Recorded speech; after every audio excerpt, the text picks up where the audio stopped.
আমরা চাই 22শে জানুয়ারি একই সঙ্গে মোদি ঘোষণা করুন যে সারা দেশে 400 টাকায় রান্নার গ্যাস পাওয়া যাবে।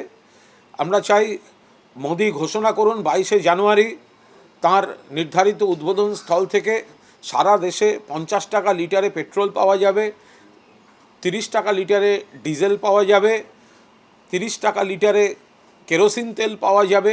এগুলো একই সঙ্গে ঘোষণা করুন, তাতে মানুষ বেশি খুশি হবে।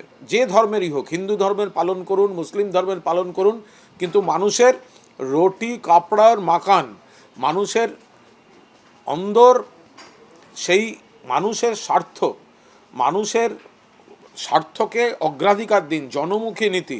ফলে নরেন্দ্র মোদী 22শে জানুয়ারি তিনি তার এই পরিবর্তিত আর্থিক নীতিটাও ঘোষণা করুন, দেশ স্বাগত জানাবে।